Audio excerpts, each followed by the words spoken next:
নমস্কার বন্ধুরা, কল্যাণী মায়ের রন্ধনশালাতে জানাই সবাইকে আরও একবার স্বাগত। আজ আমি ইলিশ মাছের ভিন্ন স্বাদের এক রেসিপি নিয়ে চলে এসেছি, ইলিশ মাছের টক। আপনারা তো ইলিশ মাছের বিভিন্নভাবে রেসিপি বানিয়ে খান, যেমন ঝোল, ঝাল, ভাপা, কিন্তু আমি বলবো একবার এইভাবে ইলিশ মাছের টক বানিয়ে খান। আশা করি আপনাদের সবাইকে ভালো লাগবে। তাই আর দেরি না করে আসুন ঝটপট রেসিপিটা শিখে নিন। ইলিশ মাছের টক রান্না করার জন্য সবার প্রথমে বাজার থেকে ইলিশ মাছটাকে নিয়ে এসে ভালো করে ধুয়ে কেটে নিতে হবে। কেটে নেওয়ার পরে ইলিশ মাছের পিসগুলোতে পরিমাণ মতো লবণ, হলুদ এবং সর্ষের তেল মাখিয়ে 20 মিনিটের জন্য রেখে দিতে হবে। যেহেতু ইলিশ মাছের টক রান্না হবে এই জন্য তেঁতুল নিয়েছি, পরিমাণটা দেখে নিন। 6-7 পিস ইলিশ মাছের জন্য আমি এতটা তেঁতুল নিয়েছি।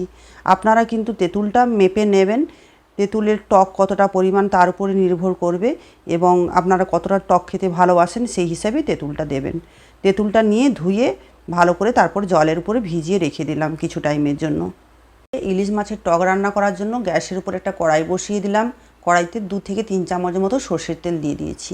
তেলটা যেই গরম হয়ে যাবে ওপর থেকে এক এক করে মাছ ছেড়ে দিলাম। মাছটাকে হালকা করে একদম ভেজে নিতে হবে, বেশি কিন্তু ভেজে দেবেন না। অনেকে আবার কাঁচা মাছেরও টক রান্না করে, যার যেটা পছন্দ সেভাবেই করবেন। আমি একটু অল্প করে ভেজে নিচ্ছি মাছটাকে অল্প টাইমের জন্য উল্টি পাল্টি ভেজে নিয়েই একটা প্লেটের মধ্যে নামিয়ে নিলাম। মাছ ভাজা গরম তেলের উপরেই 2টো শুকনো লঙ্কা, 5 ফোড়ন, একটু সর্ষের ফোড়ন দিয়ে লাল লাল করে ভেজে নিলাম। এরপর আগে থেকে ভিজিয়ে রাখা তেঁতুল জলটা একটা ছাঁকনির সাহায্যে ভালো করে ছেঁকে দিয়ে দিচ্ছি। হলুদ গুঁড়ো ছোটো চামচের 1/2 চামচ মতো আর লবণ দিলাম পরিমাণ মতো। এরপর তেঁতুল জলটাকে ভালোভাবে ফুটতে দিতে হবে। হাই ফ্লেমে 5 মিনিট মতো প্রায় ফুটতে দিতে হবে। তেঁতুলের একটা কাঁচা গন্ধ থাকে, সেটা যেন ভালোভাবে চলে যায়, তাহলে এই মাছের টকের টেস্টটা কিন্তু অনেক ভালো লাগবে। এরপর মাছগুলোকে তেঁতুল জলের উপর সব একে একে ছেড়ে দিলাম। তারপর আরও 5-7 মিনিট মতো ভালোভাবে এটাকে ফুটতে দিলাম, যাতে মাছের ভেতরে ভালোভাবে টকটা ঢুকে যায় আর মাছটাও ভালোভাবে সেদ্ধ হয়ে যায়। এরপর ওপর থেকে 1 চামচ মতো সর্ষের তেল দিয়েই গ্যাসটা বন্ধ করে দিতে হবে। ওপর থেকে কাঁচা সর্ষের তেল দিলে মাছের টকের টেস্টটা কিন্তু অনেক ভালো হয়। এই দেখুন কত সুন্দরভাবে ইলিশ মাছের টক আমার রান্না হয়ে গিয়েছে, আর কালারটাও খুব সুন্দর হয়েছে।